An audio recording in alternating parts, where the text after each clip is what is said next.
Calling me JDK. Today, I want to talk about hardstyle training methodology versus close quarter combative skills. Many times when you look at an application that we come up on YouTube with, you see what seems to be a vast amount of material aimed at attacks from an opponent, and you then hear me talk about the fact that, oh, this is part of this particular pattern or this particular sequence, and then it doesn't actually look very much like that sequence, meaning that, hey, you know, we've got many more things for those sequences that we use for our combative skills. And that is very, very far from the truth. What we want to actually do is, in our application set, we want to be able to have a counter or an action that allows us to recover quickly or to guess wrongly. So from our point of view, the practitioner basically has movements or techniques that are able to be applied irrespective of whether the attack comes from the left side or the right side of the opponent. And if we actually guess wrongly, for instance, if we guess that it's going to come from the left and then it comes from the right, we are able to actually recover and continue. This is very apparent when we have things such as setting ourselves up for a line drill. We force our punch and our counter to come from the center line, not just to look at the landing of the strike, but also to look at the flight path so that we could use that hand to deflect an oncoming punch and then continue on to deliver our strike or our counter. While that seems very cool when we actually say, oh yes, we can block and strike at the same time, it's not necessarily saying that, oh yes, our techniques are always able to be applied variously in various situations. No, it's not quite right. Sometimes basically it allows us to look at more opportunities within each scenario. For instance, that articulation of that shoulder or the elbow being able to be moved allows me to tap an oncoming strike coming from this side of the body or the opposite side of the body, or if I swing it up from the other side of the body, dipping down. So I'm able to swing like a windshield wiper, inwards or outwards, dependent on what is coming my way. So irrespective of me powering through and delivering a strike at the end of that move, I am able to wave my hands like this or my elbow and make that a versatile utility for me when I want to defend. At the same time, basically, the punch is related to the swipe, as in the power slap. So as a strike comes my way, I can power slap from the opposite side, from the same side, or I can power through in the middle and allow that strike to come with a focus on striking the weapon that's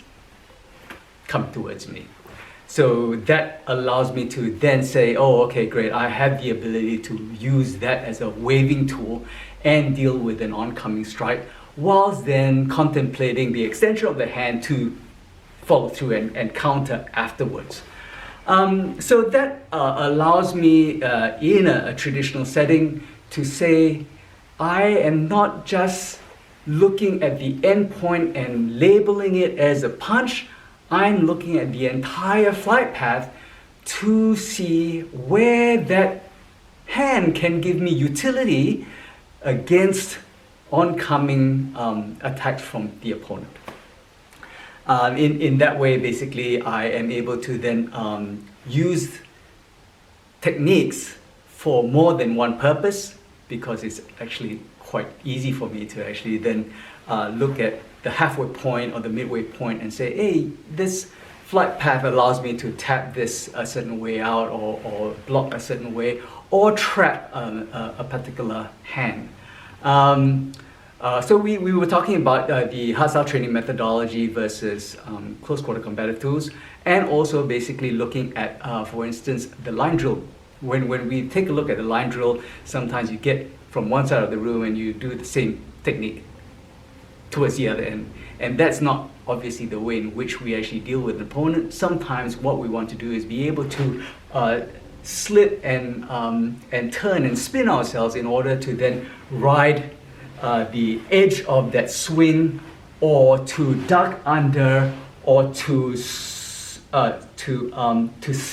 the strike coming and move the head or the angle of the body. So that way basically we are changing the attitude of the body in order to then line drill myself around the opponent, or basically switch my legs and circle the opponent. And that's something that's not always discussed or addressed very frequently in hardstyle schools, because sometimes what we want to do is we're putting in a lot of reps, typically at the beginner or intermediate stage, and therefore trying to build up our muscles and coordination in order to actually be able to blitz the opponent very quickly or very efficiently. The thing that I am keen to see in my school, or my addressing of the need for combative skills, is that the line drill is not irrelevant or obsolete, especially if you actually see that the trajectory of the line drill, so long as it is not going directly at the opponent at a close quarter, if you actually go ahead and pivot on both feet, the new line drill then allows you to come up with a trajectory or an orbit around the opponent in order for you to then deal with oncoming strikes and position yourself so that you can actually return fire without the opponent being able to actually reach you. How that works is you are standing in front of the opponent, he swings that strike towards you. As you pivot and you move off, there will come a time where that trajectory of the strike and your body movement is going to be somewhat parallel and beyond, and once you pass that, then your reach will allow you to touch the opponent, and he will not be able to touch you back until he swings with the secondary tool. Similarly, if you actually look at the sideways swish, for instance, if you're strafing by going into a horse riding stance and going side to side, that way in which you can actually see yourself kind of then shifting a little bit left or right, which is actually really quite important. Or if you want to think about it, if you're going back on a line drill, that is a great indication of